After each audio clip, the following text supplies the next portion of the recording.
Truck rattled over the gravel road leading into Red Hollow, Montana. The sun had already given up on the day and dropped behind the mountains like it had somewhere better to be. She understood the feeling completely. She had found the job listing on a folded napkin tucked inside a box of her own belongings, the box Gerald had left outside her apartment door with a sticky note that just said, "Sorry." Gerald, 11 years. A restaurant they had built together from a borrowed kitchen and a dream. A ring she had worn for 4 months before she understood it meant nothing to a man who would call his 26-year-old sous chef beautiful every time he thought Melissa wasn't listening. She had been listening. She always listened. That was her problem. She paid attention to everything and received nothing in return. The napkin had read "Cook Wanted, Barrow Creek Ranch, Red Hollow, Montana. Room and board provided. No experience with cattle required. Experience with feeding stubborn men strongly preferred." She had laughed at that last line. It was the first time she had laughed in 3 weeks. She called the number on the napkin at 11 o'clock that same night, and a man with a voice like gravel and long silences said, "Can you start Monday?" She said, "I can start Sunday." He said, "Fine." That was the entire interview. She had packed 2 duffel bags, a cast-iron skillet, her grandmother's recipe box, and the absolute determination to disappear somewhere nobody knew her name, or the shape of her body, or the particular humiliation of being left by a man who had once promised her she was the only woman he would ever need. Red Hollow was smaller than the napkin had made it sound. That was saying something because the napkin hadn't said much at all.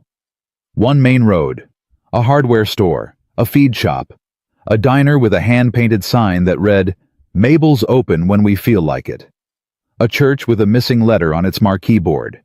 A post office the size of a broom closet. And at the far end of the road, past a cluster of cottonwood trees, stripped bare by November, a wooden sign, swinging on one rusted chain, "Barrow Creek Ranch." She pulled up to the main house and sat in the truck for a full minute, both hands still on the wheel, talking to herself the way she had been doing since Oklahoma. "You are fine," she said. "You are completely fine. You are going to walk in there, do your job, save your money, and figure out the rest. You are not here to make friends. You are not here to be liked. You are here to cook." She said it again, quieter this time, like a prayer. "You are here to cook." The man who appeared on the porch was tall and lean, the way a fence post is lean, not from vanity, but from years of hard use. He wore a dark Stetson pushed back on his head, and he had the kind of face that had been weathered into something more interesting than handsome.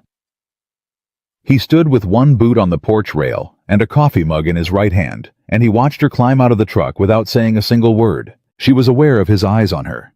She was always aware. She had spent her entire adult life finely tuned to the exact moment when a stranger's gaze moved from neutral to something else. Assessment, pity, amusement. She braced for it. It didn't come. "Melissa Carter," he said. "That's me. Ethan Walker." He did not come down the steps. He lifted his chin toward the truck. "That all you brought? That's all I need." He nodded once like that was a perfectly reasonable answer and held the door open. "Kitchen's this way." That was it. No comment on her size, no double take, no that particular pause men did when they were recalibrating their expectations. He held the door open and walked ahead of her and showed her the kitchen like she was simply the cook who had arrived, because that was exactly what she was. The kitchen was large and old and smelled like coffee and wood smoke and something Melissa couldn't name but recognized somewhere deep in her chest, the smell of a place where people had eaten real food together for a long time. Cast iron pans hung on the wall. A long pine table dominated the center of the room. A wood stove in the corner radiated the kind of heat that seeps into your bones and stays there. She set her cast-iron skillet on the counter and her grandmother's recipe box beside it and turned to face him. "How many men am I feeding?" 8 ranch hands, me, and whoever else ends up at the table on any given night. Could be 6, could be 14. You'll figure it out. "What time's breakfast?" 5:30. "What do they like?" He almost smiled. It wasn't quite a smile, but something around the edges of it moved. They like whatever's hot and there's enough of. They're not complicated. Good, Melissa said. Neither am I. She had the breakfast on the table by 5:28 the next morning. Biscuits from scratch. Sausage gravy so thick a spoon could stand up in it. Scrambled eggs with cheese and green onion. A pot of coffee strong enough to strip paint. She stood at the stove with her back to the door and listened to the boots come in one pair after another, and the silence that followed when 8 grown men stopped in the doorway and smelled what was waiting for them. "Lord have mercy," said one of them. "Is that biscuits?" said another. "Sit down before you embarrass yourselves," said a third.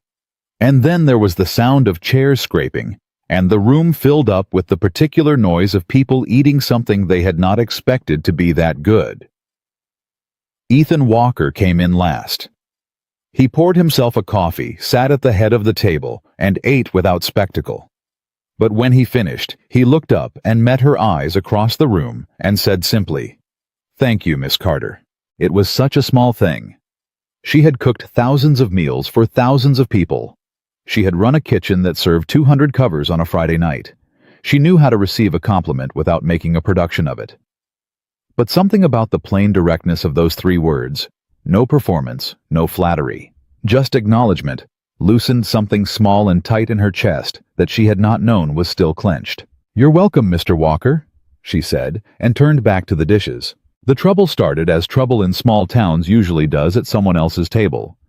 Specifically, Mabel's Diner, where Melissa had taken to going on Thursday mornings when the ranch hands handled their own lunch, and she had 3 hours to herself. She did not go for the coffee, which was barely better than her truck stop standards. She went because the diner had a window seat that looked out at the mountains, and sometimes she needed to sit somewhere she was not responsible for anything and just look at something large and indifferent and old. She was on her 2nd cup when she heard them. 2 women in the booth behind her. She did not know their names yet. She would learn them eventually. For now they were simply 2 voices with a particular frequency she had memorized long ago. The frequency of women who have decided someone is worth discussing. "That's her," said the first voice.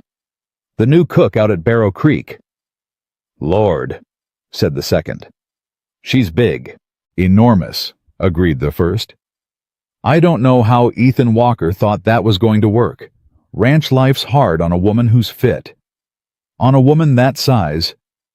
"She'll be gone by Christmas," said the second. "I give her 3 weeks," said the first, and both of them laughed small and private the way women laugh when they think they're being quiet. Melissa set down her coffee cup. She turned around in her seat, slow and deliberate, and looked at both women directly. They went still. "I can hear you," she said. Her voice was perfectly even. "I want you to know that in case it changes anything you were planning to say next." Neither woman spoke. "It's a small town," Melissa continued. "I understand that. There's not a lot to talk about. I get it. But I've been working in professional kitchens since I was 19 years old, and I've been the largest woman in every single room I've ever walked into, and I have cooked through divorces and recessions and 1 actual kitchen fire, and I am still here, so." She picked up her coffee cup, turned back to the window. 3 weeks might be a little optimistic for your timeline. There was a long silence, then the sound of a booth creaking as one of the women shifted. "Well," said the first voice very quietly, "she's got a mouth on her." "Apparently," said the second. Melissa drank her coffee and looked at the mountains. She did not tell Ethan about it. She was not in the habit of reporting her confrontations to anyone. She handled her own situations. She had always handled her own situations.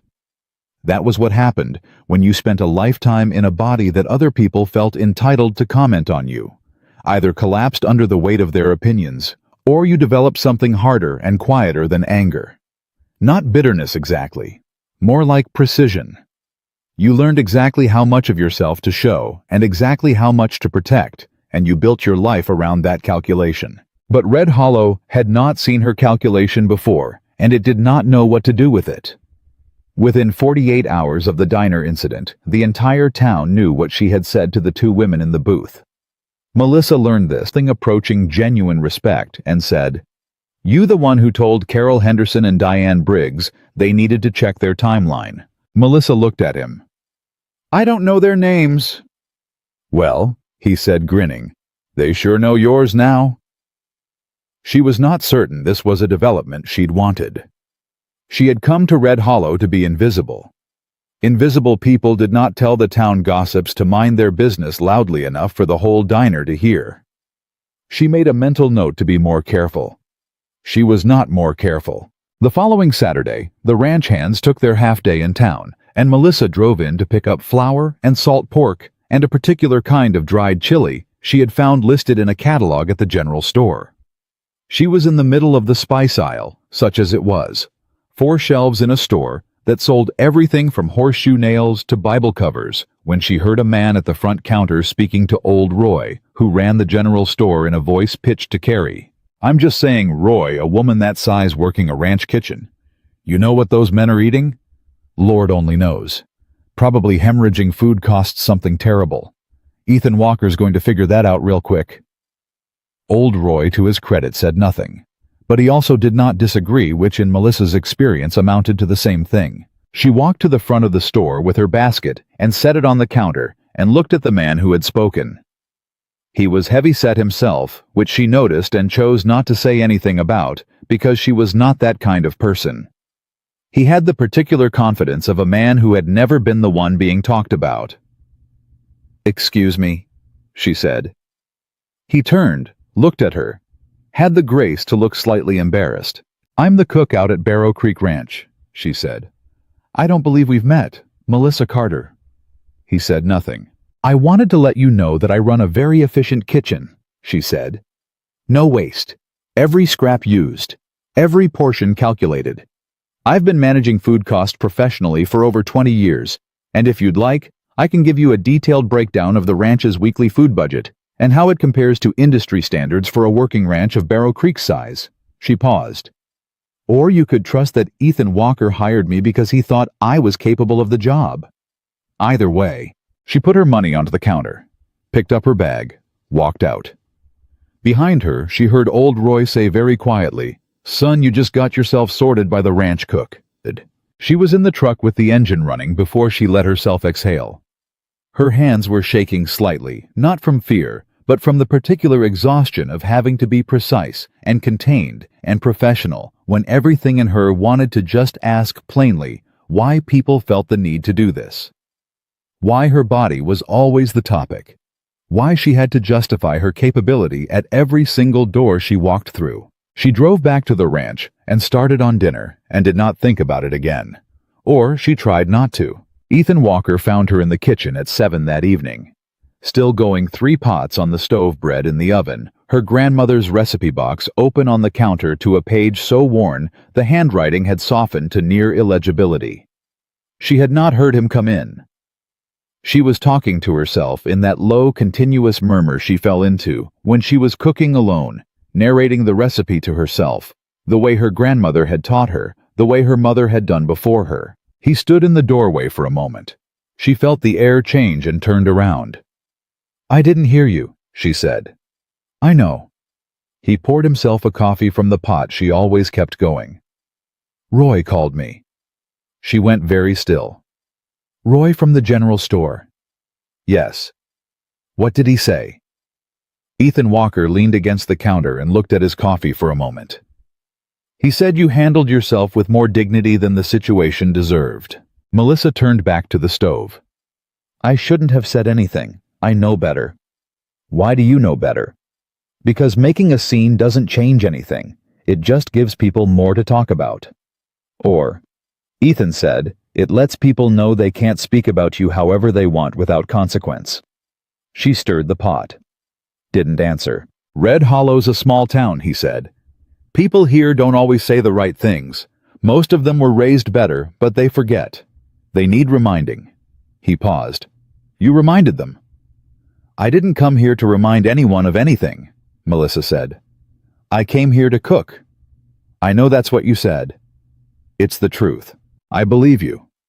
He set down his coffee mug and moved toward the door. Then he stopped. Without turning around, he said, "For what it's worth, Miss Carter, every man at my table has started waking up easier in the morning since you got here. That's not nothing." She heard his boots on the floor moving away. The back door opened and closed. She stood at the stove with her spoon in her hand, and the steam rising around her and that particular tightness in her chest loosened one more small degree, like a knot being worked at from the outside by patient hands that knew they had plenty of time. She did not allow herself to think about what that meant. She was here to cook. That was all. She had said it so many times it had become a kind of armor, and she was not about to take it off now for a man with a quiet voice and a coffee mug, and the habit of saying exactly the right thing on his way out the door.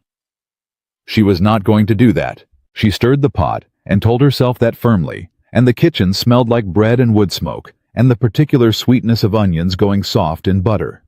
And outside the Montana night had gotten cold enough that the windows had begun to frost at the corners, and Melissa Carter, who had driven 31 hours to disappear, stood alone in a kitchen that had slowly, without her permission, begun to feel like something she recognized. She did not let herself name it.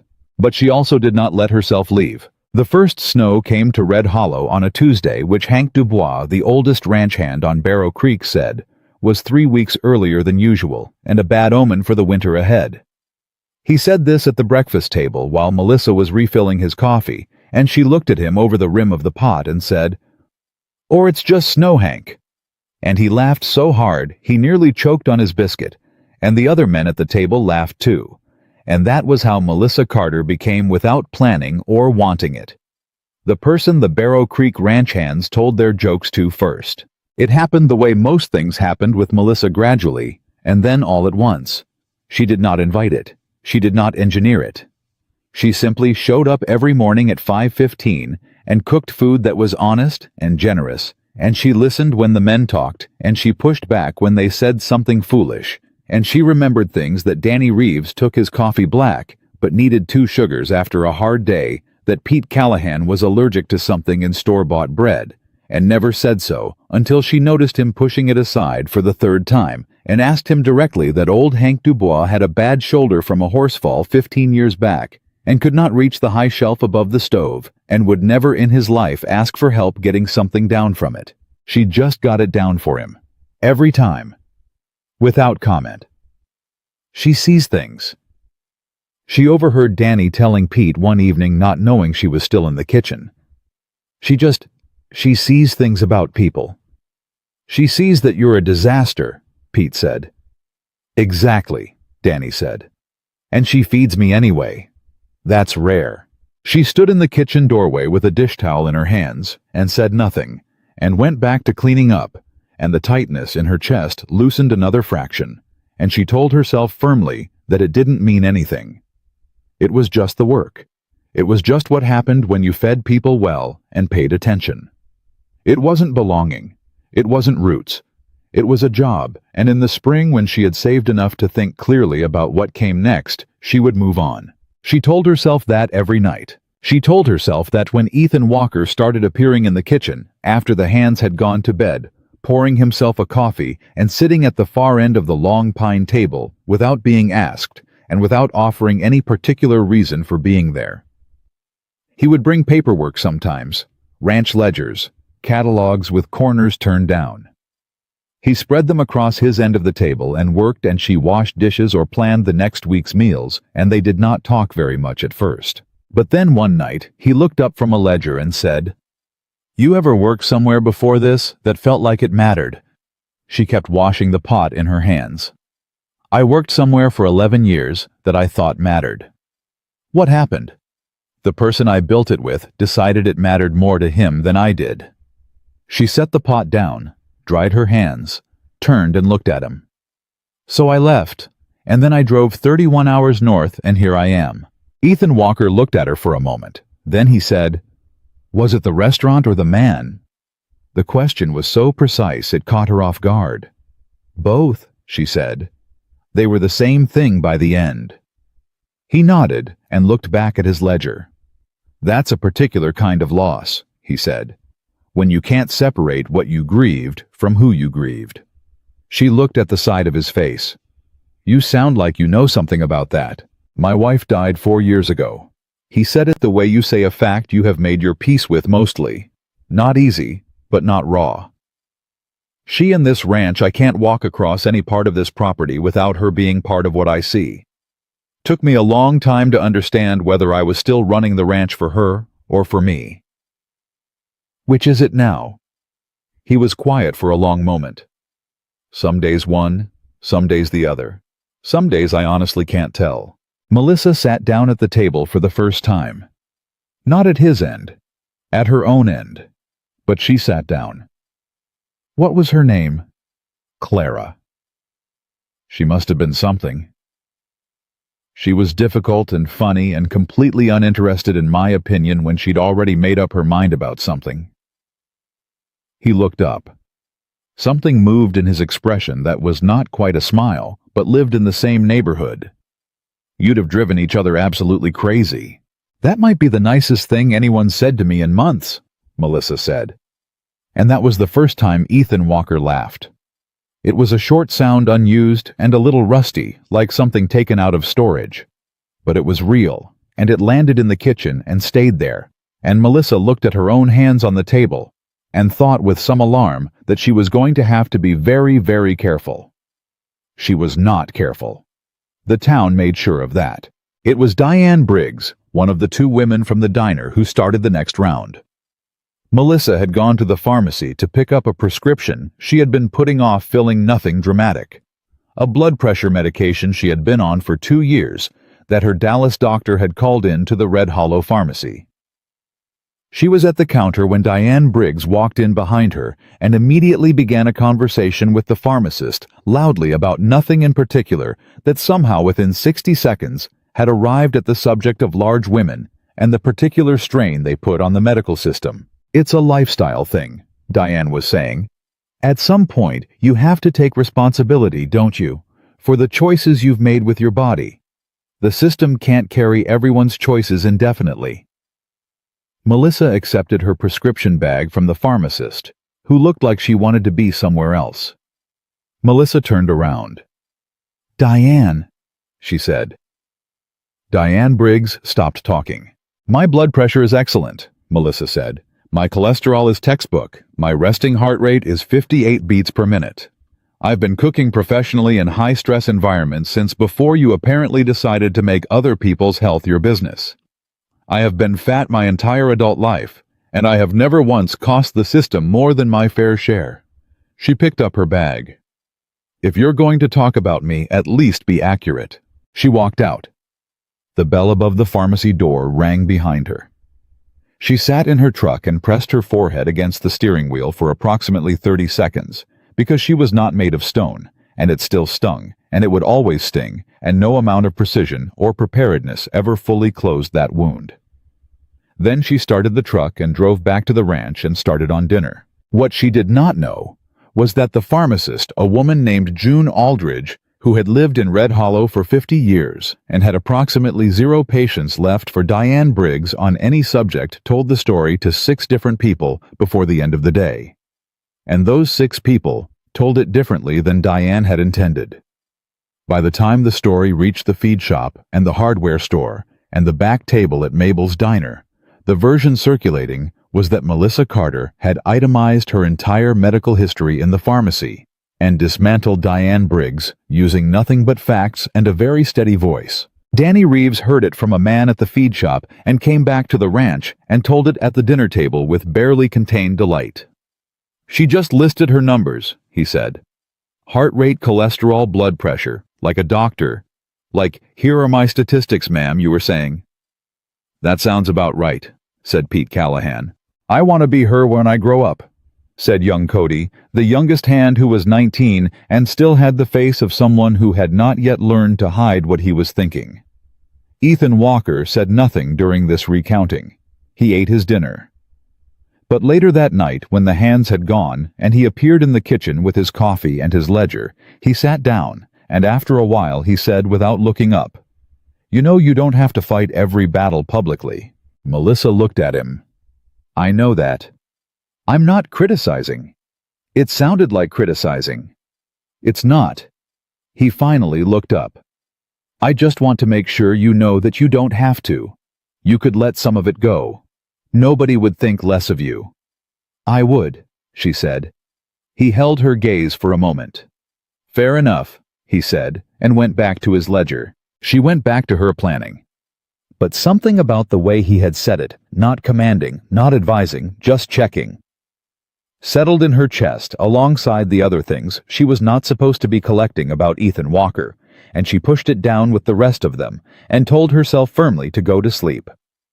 Sleep, as it turned out, had a complicated relationship with Melissa Carter that winter. She would wake at 2 or 3 in the morning, the hour that has no mercy, and lie in the dark room above the kitchen and listen to the Montana wind and think about Dallas, about the restaurant, about the night she had stayed late prepping for a private event and come out of the walk-in cooler to find Gerald sitting at the bar with his phone in his hand and a look on his face she had never seen before. Not guilt exactly, but the particular expression of a man who has been caught being precisely who he always was, and has decided that the catching is the problem, not the behavior. He had said, "It's not what you think."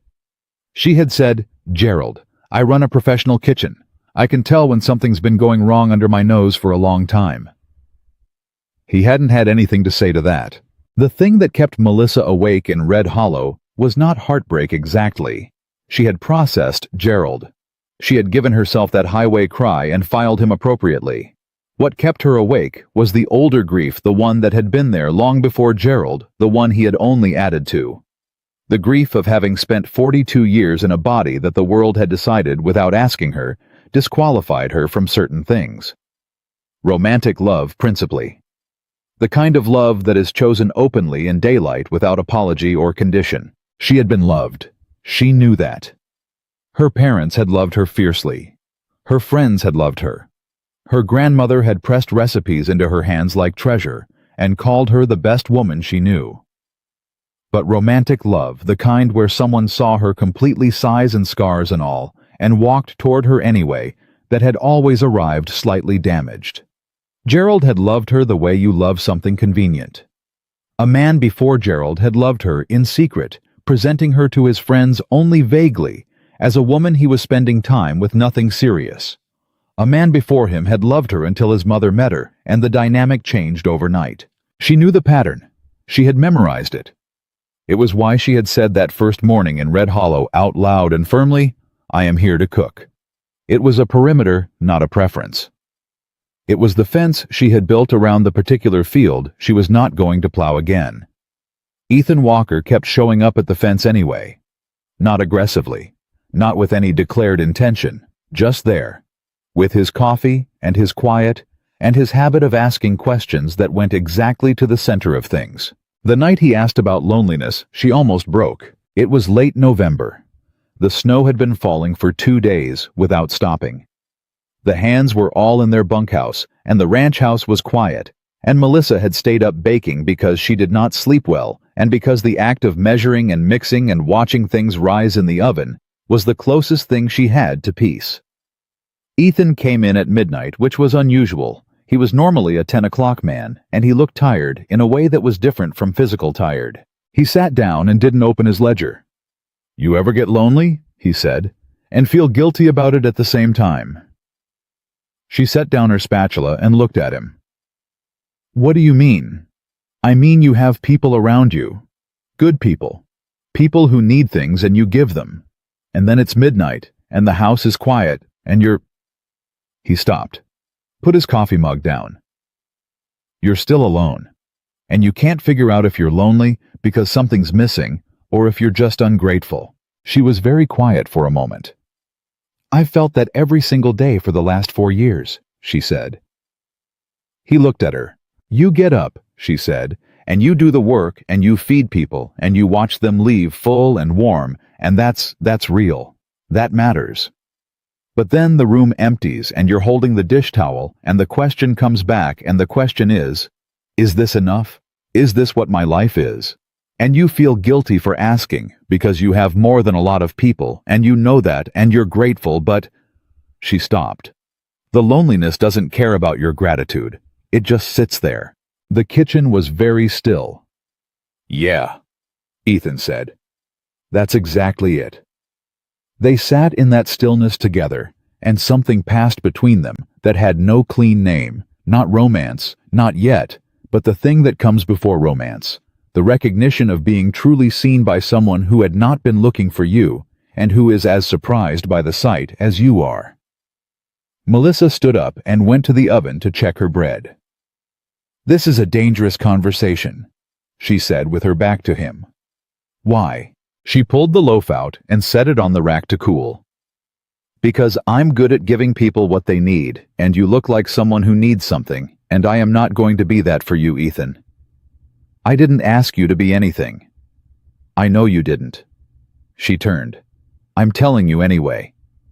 He looked at her steadily. Not with hurt, not with argument, with the particular patience of a man who was used to waiting for things that were worth waiting for. All right, he said. She went back to her bread. He went back to his coffee, but 3 nights later he was back in the kitchen at midnight, and 3 nights after that, and she was always there, and she always left space for him at the other end of the table, and she told herself it was just 2 solitary people using the same kitchen at the same hour, and she almost believed it. Almost. The break in her armor came without warning, the way real breaks always do. It was a Saturday. One of the ranch hands, young Cody, had gotten a letter from home that had left him sitting on the porch steps in the cold for 2 hours without moving, and Melissa had gone out with a bowl of soup and sat beside him without asking, and he had eventually told her that his mother was sick. Nothing they could do, and he was 3 states away, and the money wasn't there to go back, and he didn't know what to do with himself. She had sat with him for 45 minutes. She had not offered solutions because there were none. She had just been there beside him, letting him know he was not sitting alone. Ethan had watched from the barn doorway. He had not interrupted. But when Cody finally went inside, Ethan walked across the yard toward her, and she was already standing, already building her walls back up, and he stopped a foot away from her, and he said quietly, "You do that for everyone." Do what? Show up, without being asked, without making a thing of it. He looked at her. How long have you been doing that for people with nobody doing it back? She felt the words hit something she had not prepared. She felt her face change before she could stop it. Don't, she said. Melissa, don't. She took a step back. Her voice was controlled, but her hands were not. She pressed them together. I know what you think you see, but you don't fall in love with women like me. That's just the truth of it. Ethan and I have made my peace with that truth, and I need you to respect it. He stood very still for a moment. The wind moved between them. He looked at her with an expression she could not read, and then he said quietly, and without any performance in it at all, No, Melissa, weak men don't. She heard the words. She felt them rearrange something she had been holding in a particular rigid formation for a very long time. She opened her mouth and closed it again. She could not find a single thing to say. He did not press his advantage. He did not move toward her. He simply held her gaze for one more moment, steady and serious and entirely without apology, and then he walked past her toward the house. She stood alone in the cold Montana yard, and the wind came off the mountains, and she pressed her hands together harder and told herself with everything she had that she was still here to cook. She was not sure she believed it anymore. She did not sleep that night. She lay in the room above the kitchen and stared at the ceiling and replayed those 4 words until they had worn a groove in her, thinking she could not climb out of. Weak men don't. She had been told many things by many men over the course of her 42 years.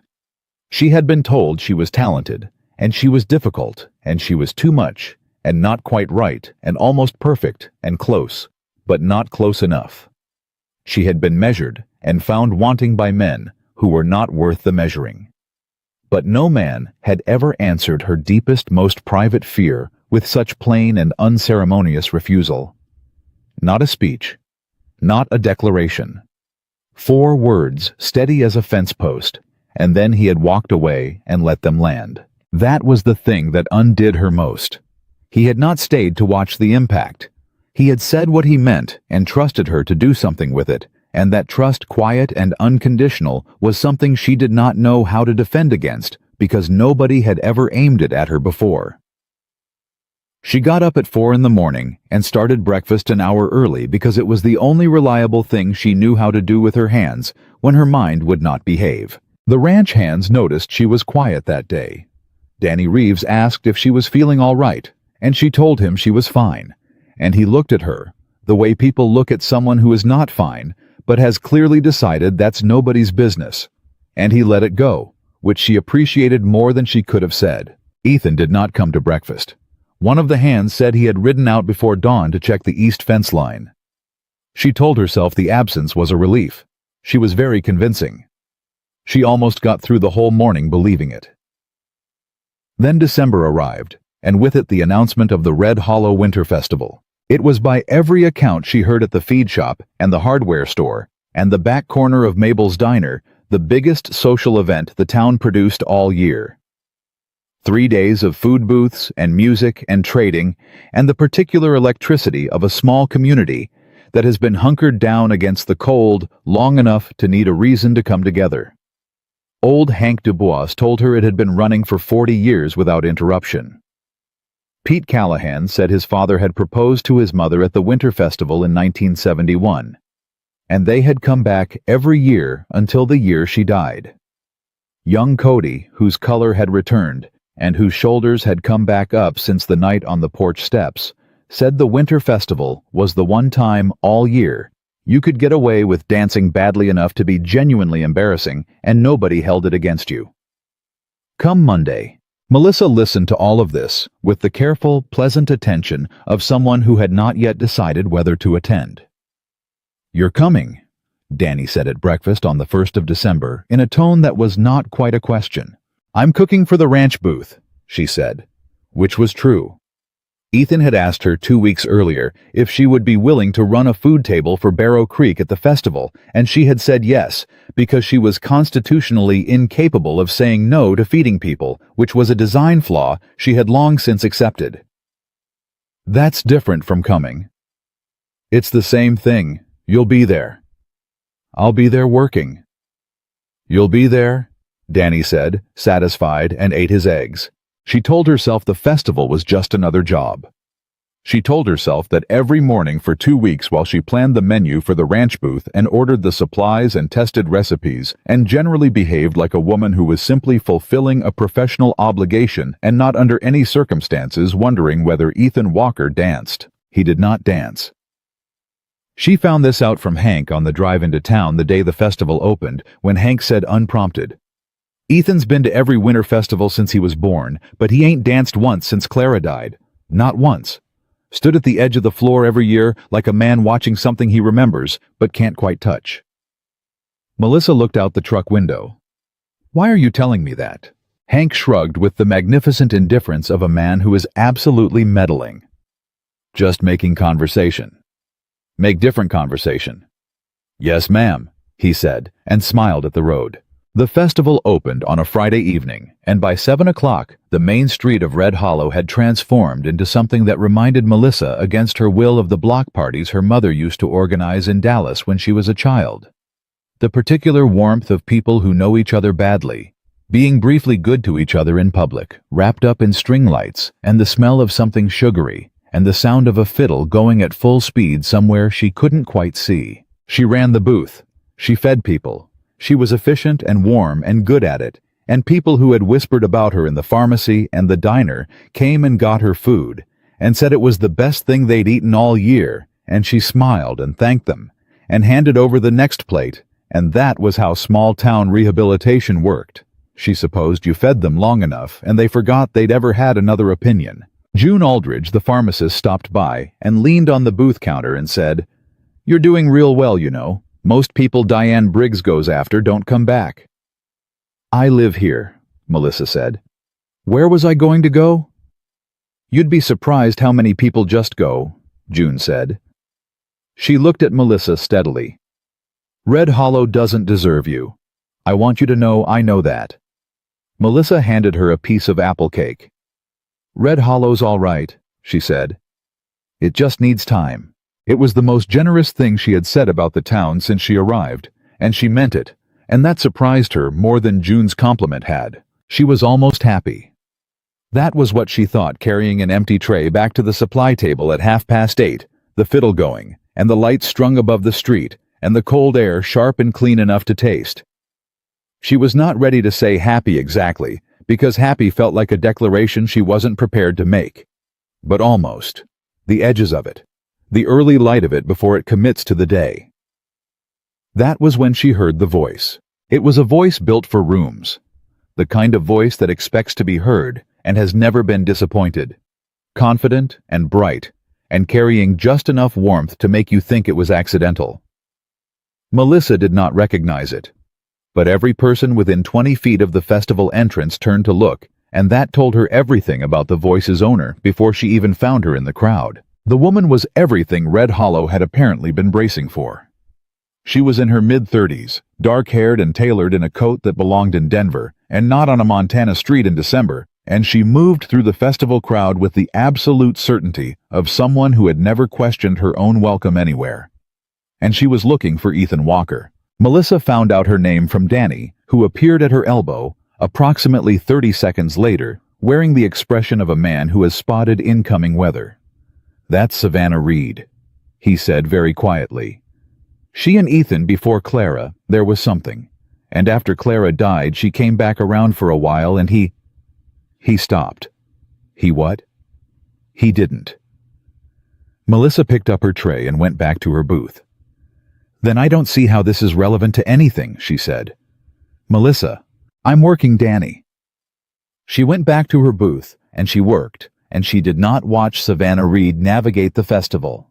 She absolutely did not track the direction the tailored coat moved through the crowd. She had pie to slice and she sliced it, and she handed it over and smiled, and collected payment, and did it again. She heard Ethan's voice first.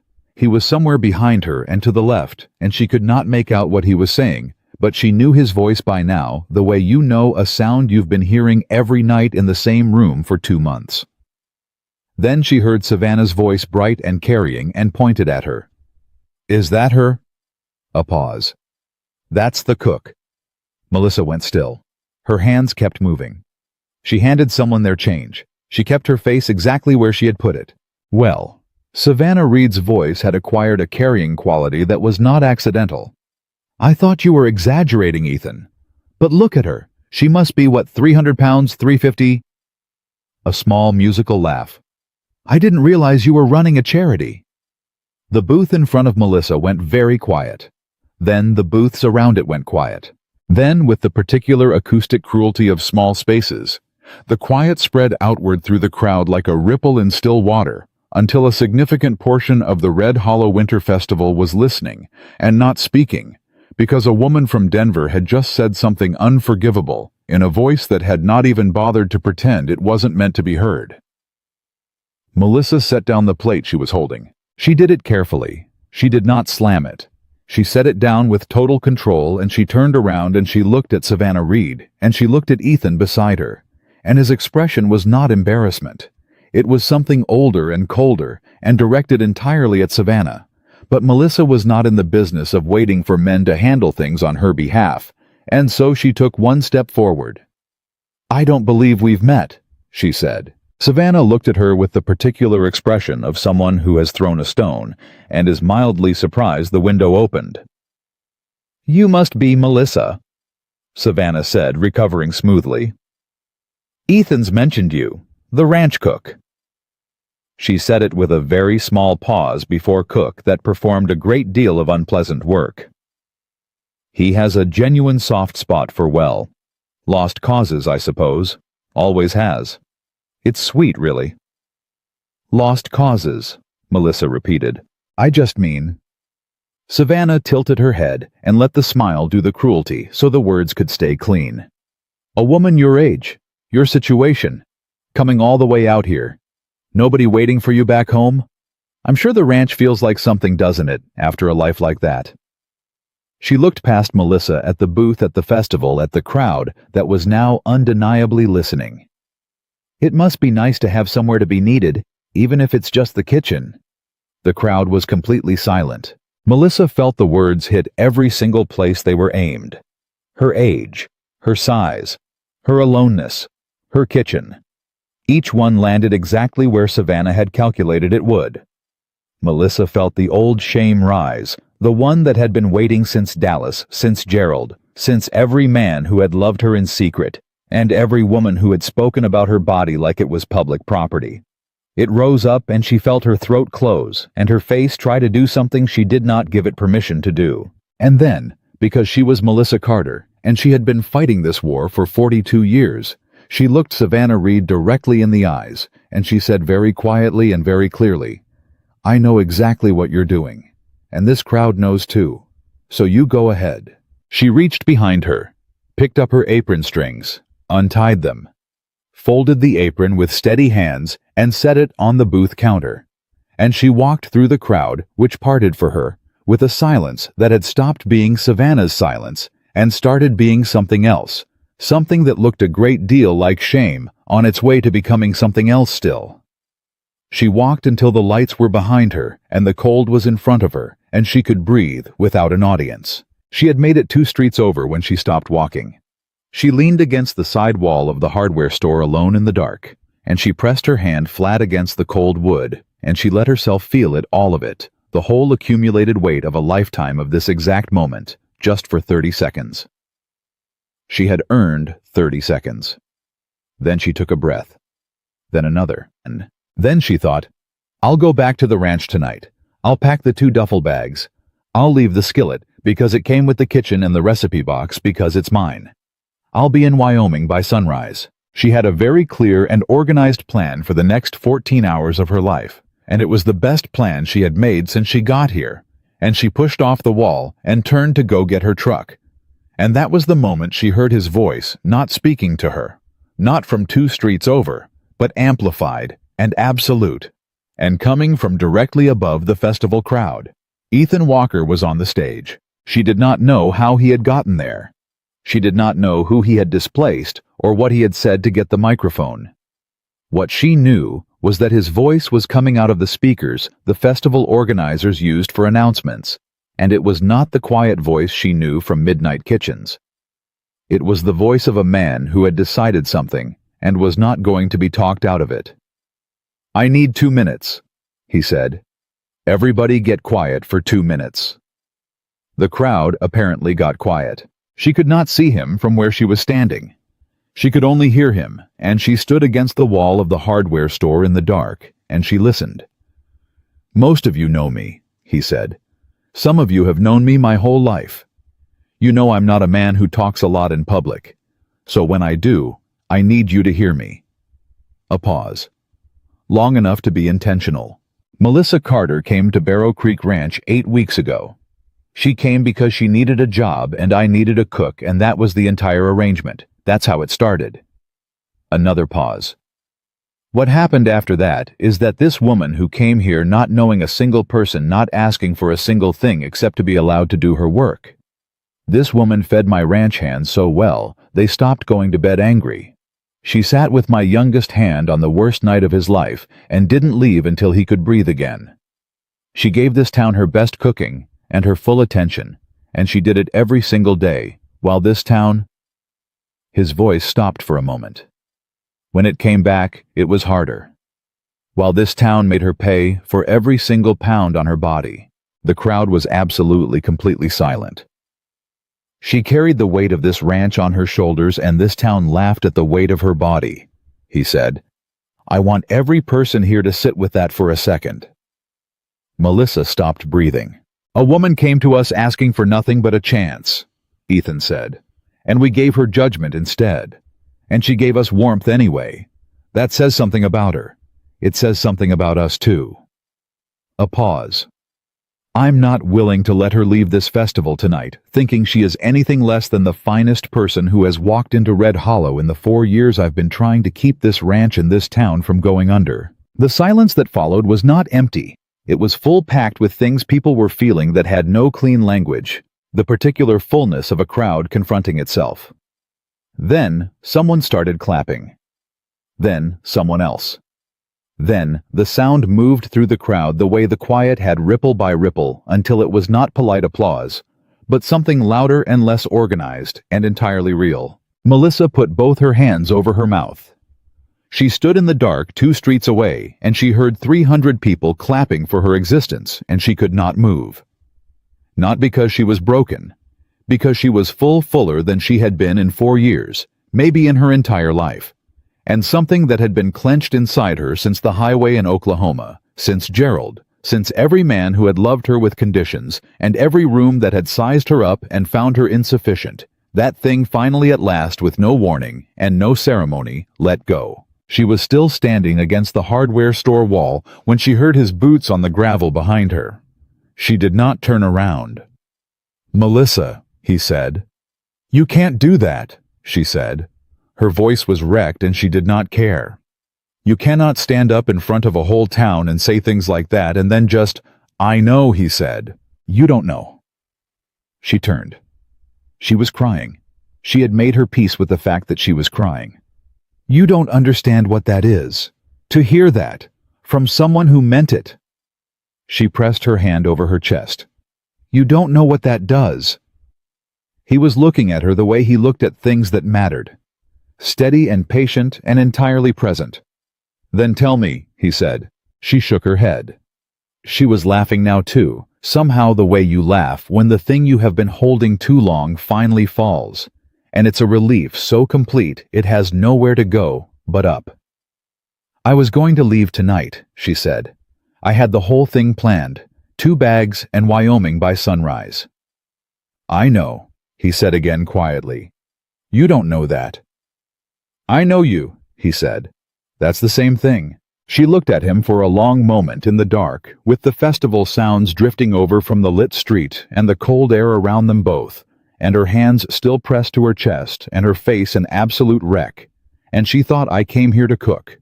I came here to survive.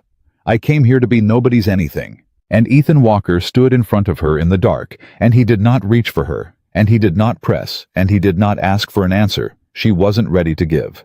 He simply stayed, entirely and without condition. Present.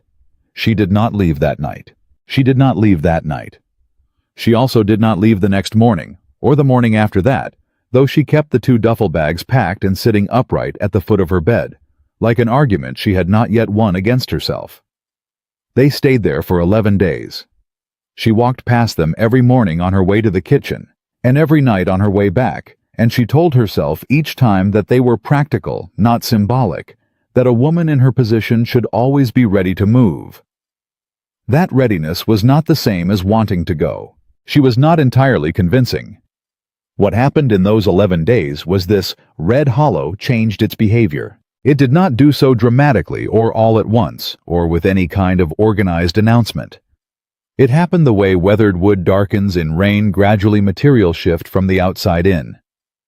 June Aldridge from the pharmacy left a tin of shortbread on the ranch booth table at the last day of the festival, with a note that said, "Only, I should have said something to Diane months ago. I'm sorry I didn't." The note was not signed, but the handwriting was familiar by then. Old Roy from the general store flagged her truck down on the main road 2 days after the festival and leaned in the window and said without preamble, "I owe you an apology for not saying anything when that man was talking at my counter. I stood there, and I let it happen, and that was wrong." He handed her a paper bag. Inside were the dried chilies she had been looking for since October. "Special ordered," he said. "Came in yesterday." Then he walked back to his store before she could respond. Danny Reeves, who had lived in Red Hollow his entire life and knew everyone in it, the way only a lifetime resident can, told her over breakfast on a Wednesday that something was shifting. "I've lived here 34 years, he said around a mouthful of biscuit, "and I have never not once heard this town say sorry to anybody collectively. Individually, sure. Collectively, no. We are a proud and somewhat hard-headed people." He pointed his fork at her. "You broke something loose." "I didn't do anything," Melissa said. "That's exactly why it worked," Danny said. She thought about that for a long time.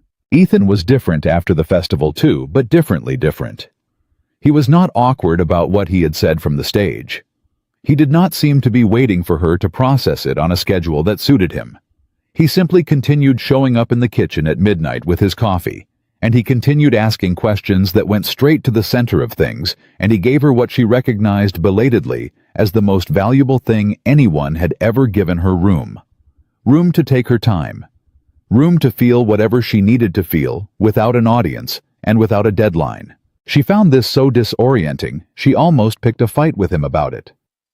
"You're not going to say anything," she said on the 5th night after the festival, when he had been in the kitchen for an hour, and they had talked about the ranch ledgers and the price of winter feed and whether the north pasture fence would hold another season, and absolutely nothing else. He looked up. "About what?" "About what you said. At the festival. About me." He set down his pencil. "What would you like me to say?" "I don't know. Something. Most people would push." "I'm not most people." "I know that." She pressed her hands flat on the counter. "That's what's making this difficult." He was quiet for a moment. "Are you asking me to make it easier or harder?" She looked at him. "I honestly don't know." "All right," he said. He picked up his pencil. "Then I'll wait until you do."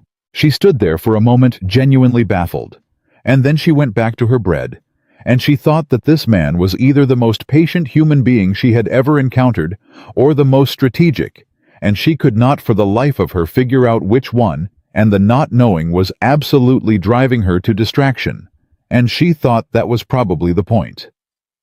The first knock on the ranch door came on a Thursday morning. She was in the kitchen when she heard it. Ethan had ridden out an hour earlier. She wiped her hands and went to the door and opened it to find a woman she had seen at Mabel's diner, but never spoken to, heavy-set herself, gray-haired, with the particular expression of someone who has spent considerable time working up to being here. "I'm Margaret," the woman said. "Margaret Solano. I live out on Route 9. My husband passed in March." She stopped, started again. "I ate at the ranch booth every night of the festival. I've eaten at Mabel's every Thursday since my husband died because I can't cook a meal for one person without it making me feel the specific kind of lonely that is worse than regular lonely." She paused. "What you made at that booth tasted like something my mother used to make. It tasted like a table with people around it." She held out a jar. "Preserves. Plum from the look of it. I just wanted to say thank you. Thank." Melissa took the jar. She looked at this woman on her doorstep, gray-haired and brave and lonely, in the particular way that cannot be fixed by good intentions, and she said, "Would you like to come in for coffee?" Margaret Solano's face did something complicated and then settled into relief. "I would," she said. "Yes." She was the first. She was not the last.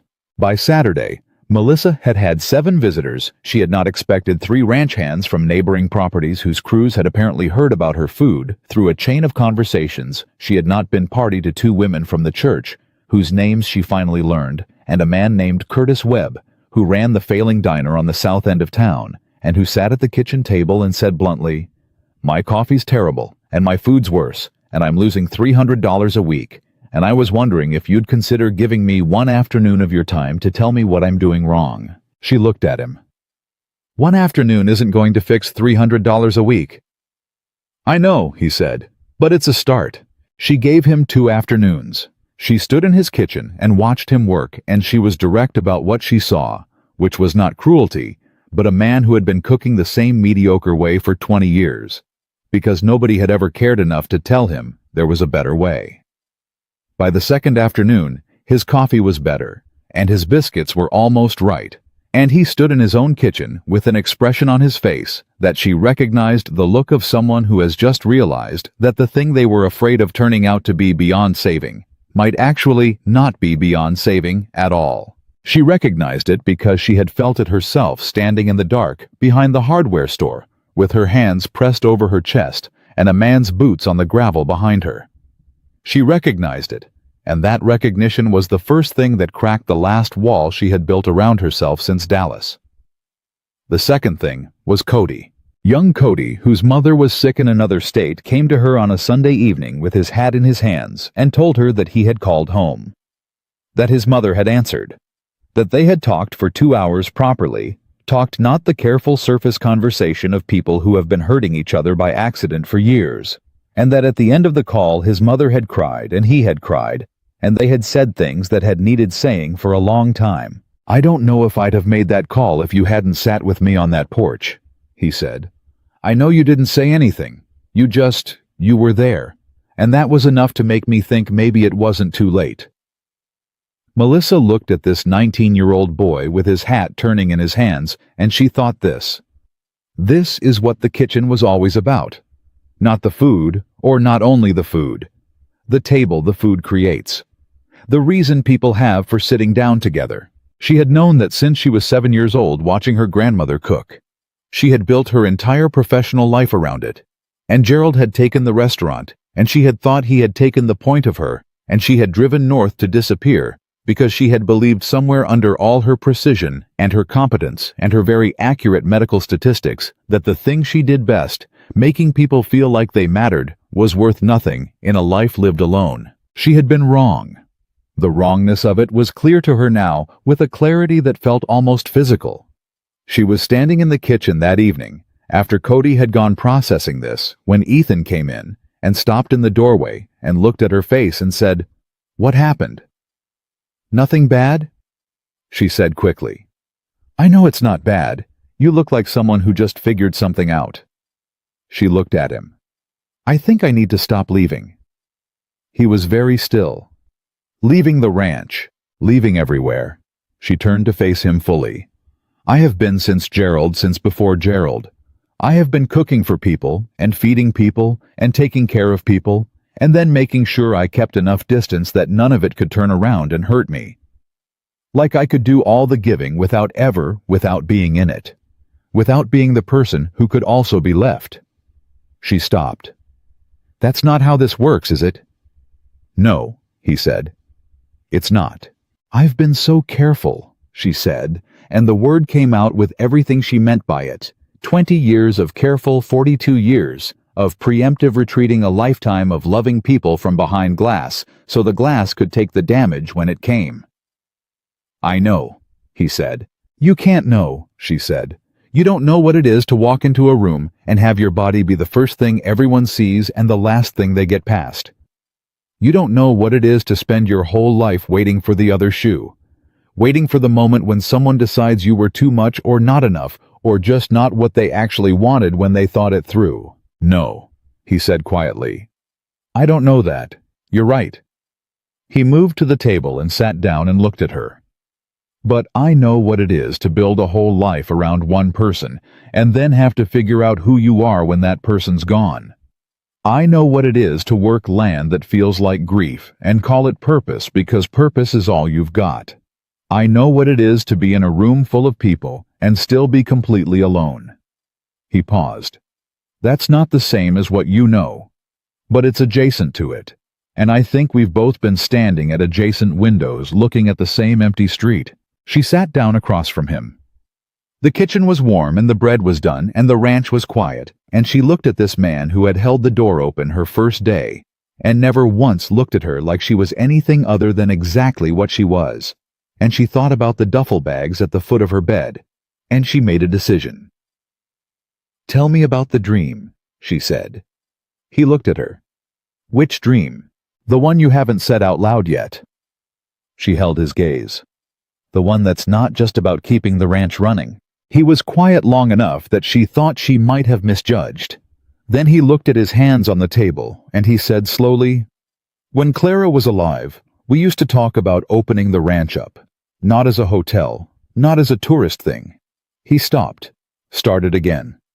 "There are people, widows, people starting over, people who've lost their direction, who need work and community and a table to sit at, and there's nowhere for them to go that doesn't feel like charity. She thought if we could build it right, it could be a place where people rebuilt themselves through regular things, cooking, working the land, eating together, healing without anyone calling it healing." Melissa did not speak. "After she died, I put it away," he said. "It felt like it belonged to her, like I couldn't do it without her being in it." He finally looked up. And then you came and you ran a kitchen for 8 weeks, and I watched you change this ranch and this town without once announcing that you were doing it, and I thought—" He stopped. "What did you think?" she said. "I thought that's it. That's exactly what it was supposed to look like." The kitchen was very quiet. "I don't want to hire you to run the kitchen," he said. "I want you in it. I want your name on it. I want it to be yours the way it was always supposed to be both of ours." He paused.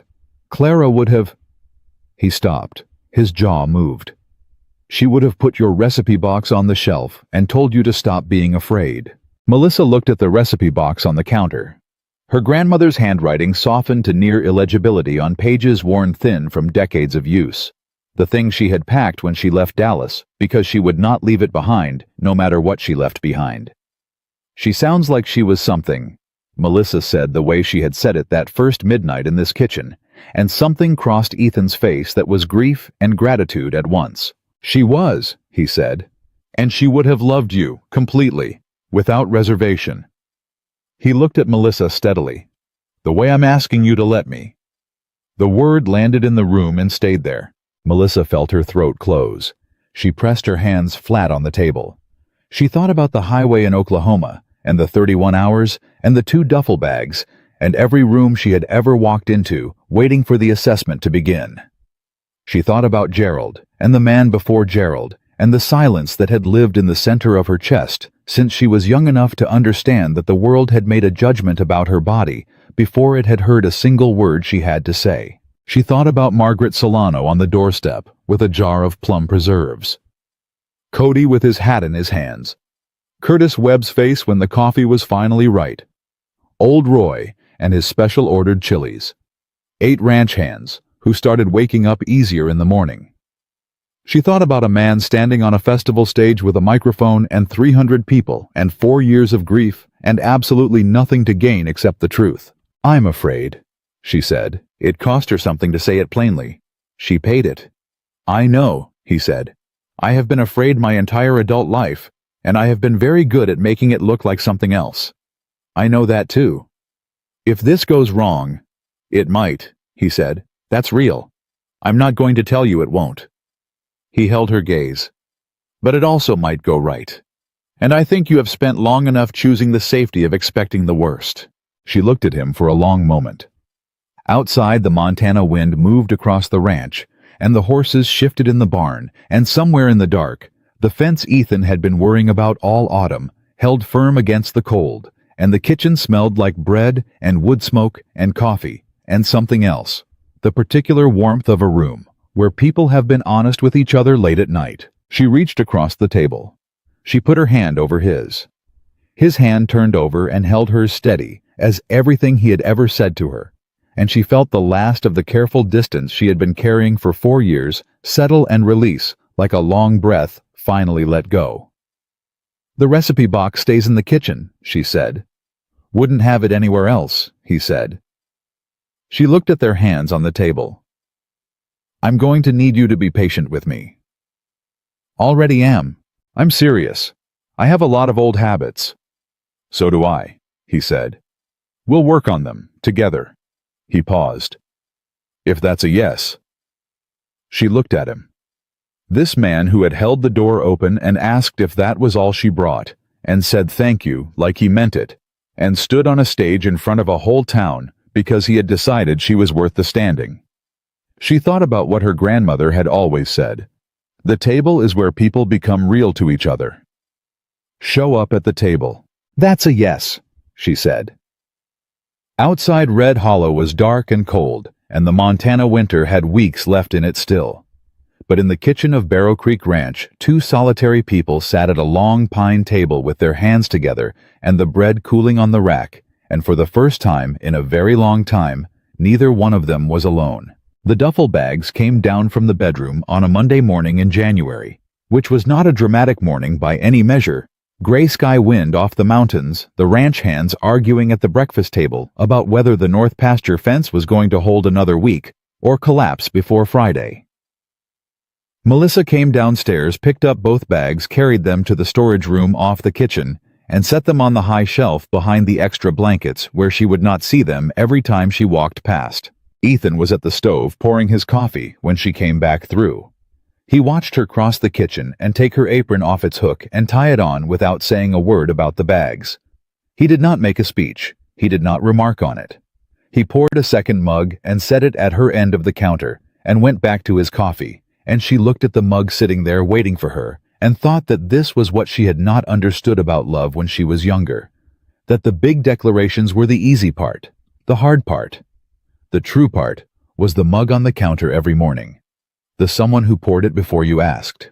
"Thank you," she said. "Every morning," he said, and meant it as a promise, and she understood it that way, and that was enough. Spring came to Red Hollow the way Montana springs always come grudgingly, and then all at once the snow pulling back from the fields like it had somewhere else to be. The light changing quality overnight from the flat white of winter to something warmer and more interested in the world. With the spring came the first real conversations about the lodge. Ethan spread the plans across the long pine table one evening in March, hand-drawn sketches, land assessments, a budget he had been working on in pieces for years and had never shown anyone. Melissa sat across from him and went through every page without interrupting. He watched her face, and she let him watch, because she was practicing still the particular discipline of not hiding everything behind competence and briskness. When she finished, she looked up. "The kitchen needs to be bigger," she said. "If you're feeding families and workers together, the kitchen is the wrong size by half." "I know," he said. "I've been trying to figure out how to phase it."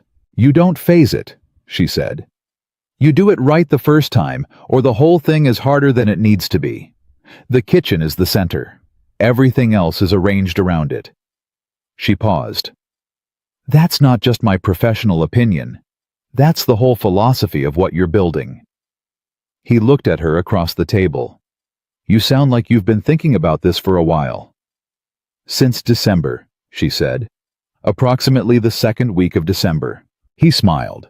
Not the almost smile she had learned first, but the full version which she had been collecting evidence of since January, and which remained, in her opinion, one of the better things she had seen in 42 years.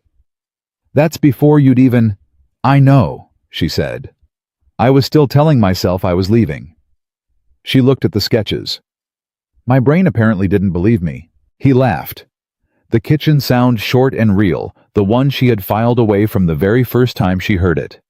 She felt it in her chest the same way she always did, and she no longer talked herself out of feeling it. They broke ground on the expanded kitchen in April. By May, the news had moved through Red Hollow, the way all news moves in small towns in every direction, simultaneously altered slightly, with each telling arriving back at the source, in a form barely recognizable from the original.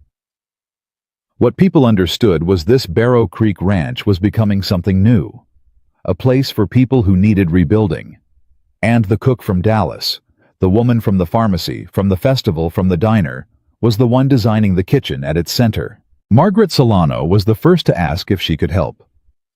She showed up on a Tuesday in May with her sleeves rolled up and said she had been canning and preserving for 40 years, and she had no idea what to do with herself since her husband died, and she would like if it was acceptable to have something useful to do with her hands. Melissa put her to work immediately. Margaret cried for about 10 minutes somewhere around the second hour quietly and without explanation, and then she stopped and got back to work, and she was there the following Tuesday and the Tuesday after that. Curtis Webb from the South Diner started coming on Thursdays. His coffee was by that point genuinely good, which he reported with the specific pride of a man who has recently discovered he is capable of more than he thought. He brought a thermos of it to every work session and poured it for everyone without being asked, and nobody said anything about it, but everyone drank it. June Aldridge organized a supply drive for the lodge's medical kit because June organized everything eventually, and it was better to let her than to resist it.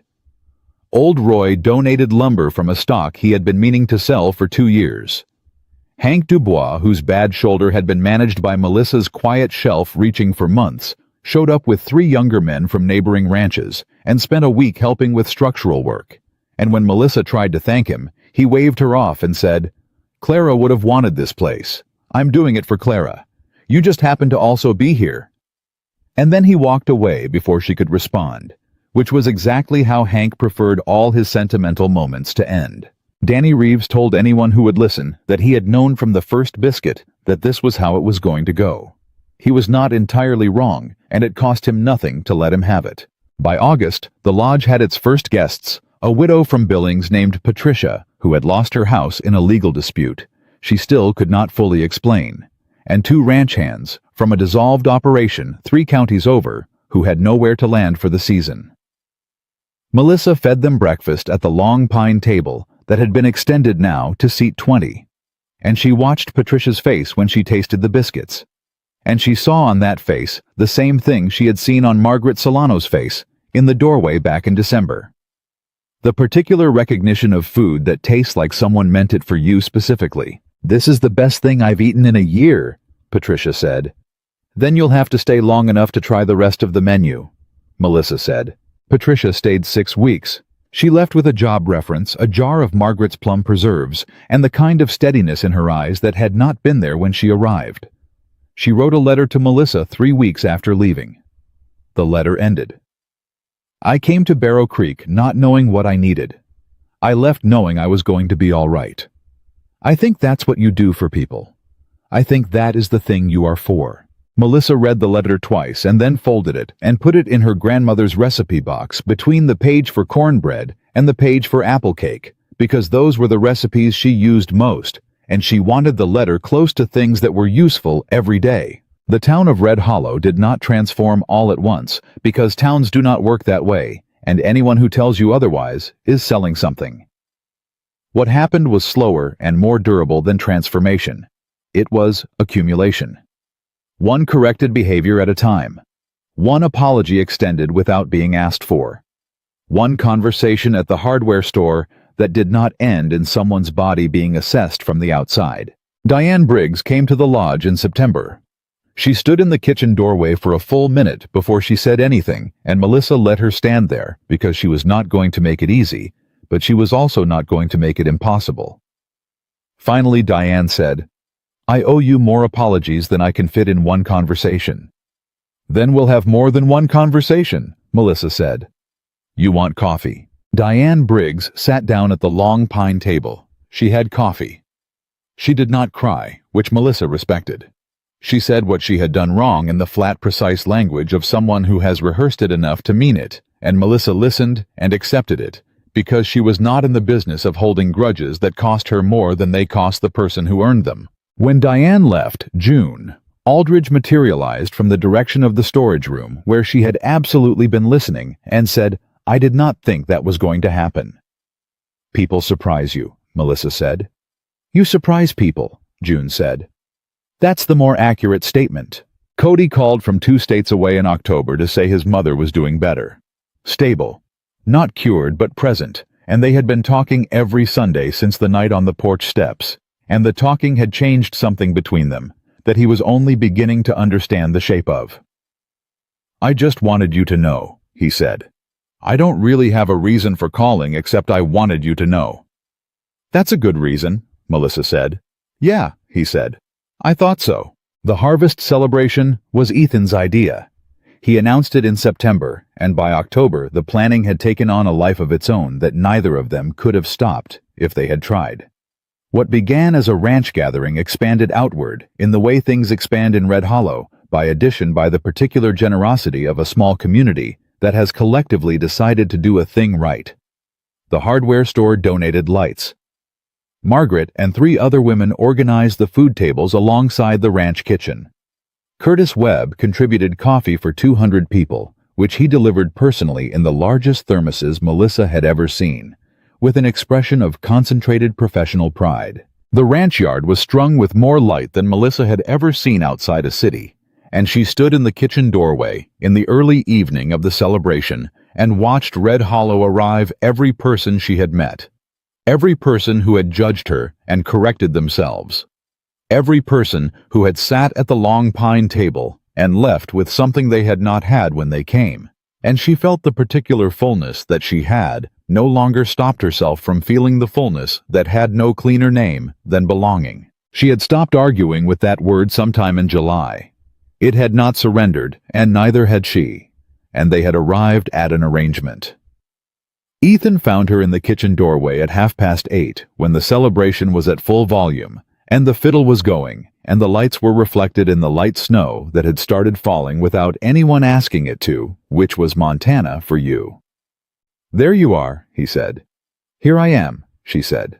He stood beside her, and they both looked out at the yard for a moment.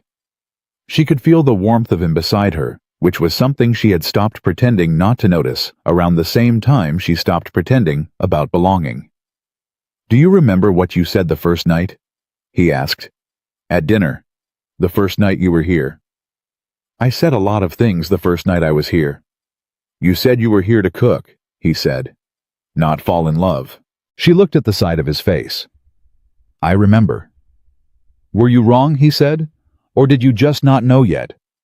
She considered this with the seriousness it deserved. "Both," she said.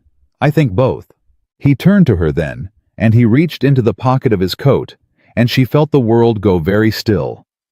In the particular way it goes still when something is about to happen that will divide your life cleanly into the part before and the part after. He opened the box.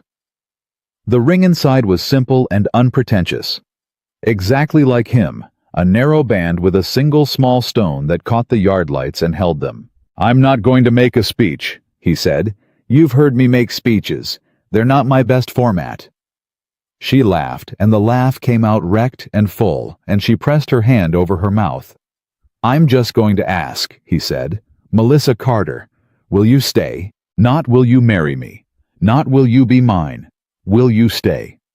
2 words that held everything they had said to each other in every midnight kitchen, every hard conversation, every moment, where one of them had almost run and had not. "Will you stop leaving? Will you let this be the place? Will you put your name on something and trust it to hold?" She was crying before she had decided to cry, which was a development she had long since accepted as one of the things this man did to her best defenses without trying. She felt the tears come, and she did not stop them, and she did not apologize for them, because she had spent 42 years apologizing for things that required no apology, and she was done with that particular habit. Around them, the yard had gone quiet. Not the cruel, weaponized quiet of the winter festival, the other kind. The held-breath quiet of people witnessing something they recognize as real and want to honor by not interrupting.